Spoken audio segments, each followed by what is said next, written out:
Dear students, food and nutrition का 2025 का paper आपके सामने प्रस्तुत है। आप आराम से अपने सही क्वेश्चन आंसर्स को चेक कर सकते हैं। तो आइए देखते हैं फूड एंड न्यूट्रिशन का पुराना क्वेश्चन पेपर। पहला क्वेश्चन है, आईसीएमआर ने कितने फूड ग्रुप्स बताए हैं? तो इसका आंसर है 5। आयोडीन की कमी से घेंगा होता है। विटामिन डी हमें सूर्य के प्रकाश के द्वारा प्राप्त होता है।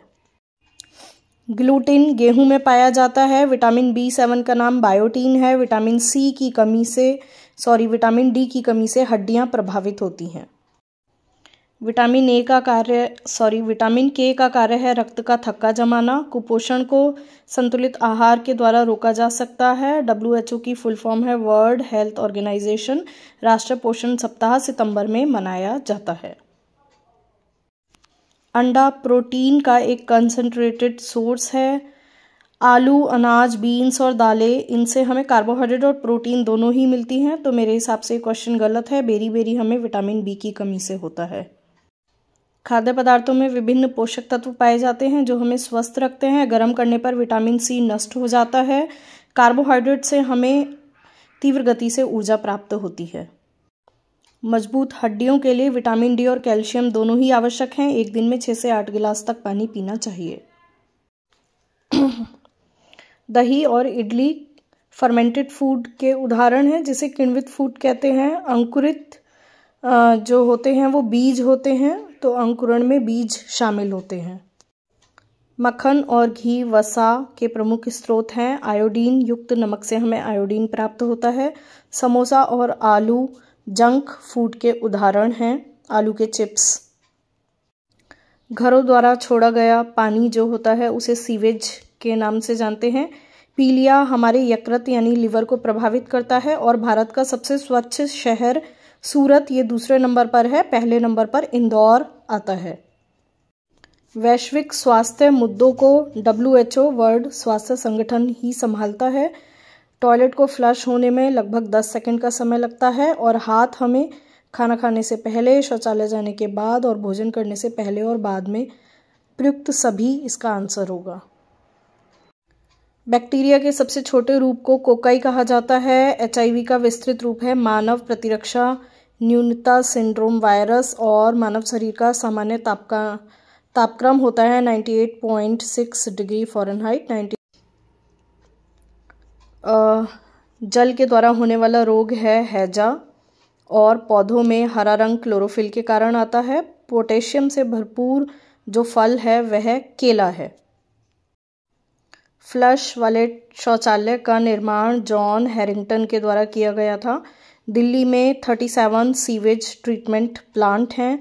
और हमारे देश में एक व्यक्ति लगभग 300 से 400 ग्राम वेस्ट प्रतिदिन जनरेट करता है। भारत का आधा भूजल लगभग जहरीला या कंटामिनेटेड है। और गर्भावस्था में हमें अनपॉस्चराइज्ड चीज़ से बचना चाहिए। और व्हील जो है वो एक नॉनवेज प्रोडक्ट है, वो डेयरी उत्पाद नहीं है। मांस, मछली और चिकन से हमें प्रोटीन मिलता है। फाइबर को पोषक तत्व नहीं माना जाता है। भोजन पेट से होकर छोटी आंत की तरफ जाता है। यह क्वेश्चन थोड़ा ठीक से फॉर्म नहीं किया है।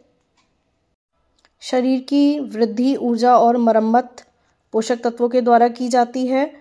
प्लाज्मा कोई खाद्य पदार्थ में पाए जाने वाला पोषक तत्व नहीं है, यह रक्त का एक पार्ट होता है। और ब्रेड, अनाज और चावल, इन सब से हमें कार्बोहाइड्रेट मिलता है। खट्टे फलों से विटामिन सी मिलता है। सबसे अधिक वसा ब्राउनी में होती है।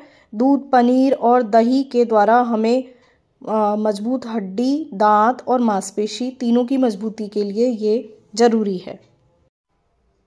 फलों और सब्जियों में विटामिन सी और खनिज तत्व पाए जाते हैं। ओमेगा 3 फैटी एसिड का अच्छा स्रोत सार्डिन होता है। और स्वास्थ्य की दृष्टि से विटामिन ए, स्वस्थ दृष्टि के लिए विटामिन ए की आवश्यकता होती है, आंखों के लिए मतलब।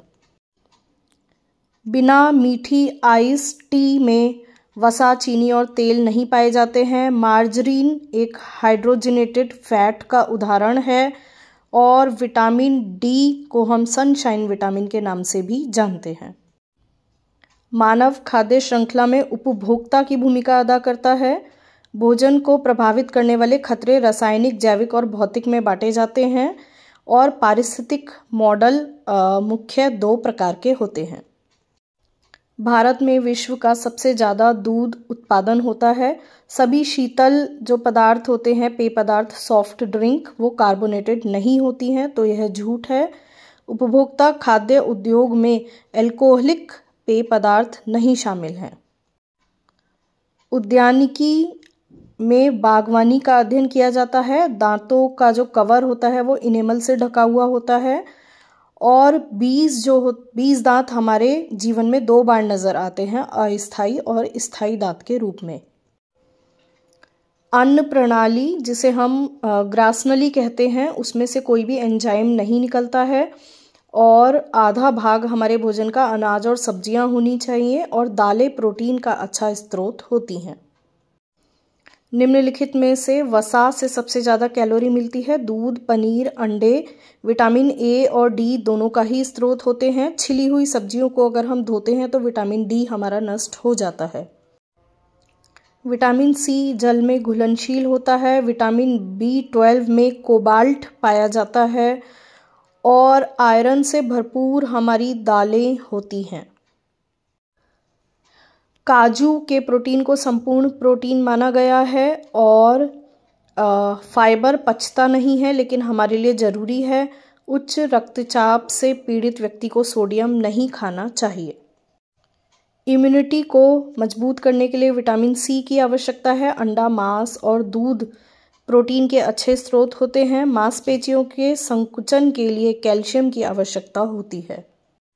बाल विकास का अध्ययन गर्भावस्था से किशोरावस्था तक किया जाता है।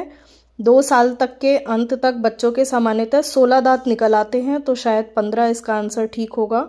शैशवावस्था में रक्तचाप थोड़ा कम होता है, धीरे धीरे बढ़ता जाता है। बालक 9 महीने की उम्र में बिना सहारे के बैठ सकता है। किशोरावस्था में प्यार और स्नेह, ये दोनों ही संवेग तेजी से बढ़ते हैं। और सामाजिक विकास में परिवार, स्कूल और समाज, मतलब सभी की भूमिका होती है। 6 से 7 साल के बच्चे सामूहिक खेल खेलना पसंद करते हैं। शारीरिक वृद्धि और विकास वृद्धि कहलाते हैं।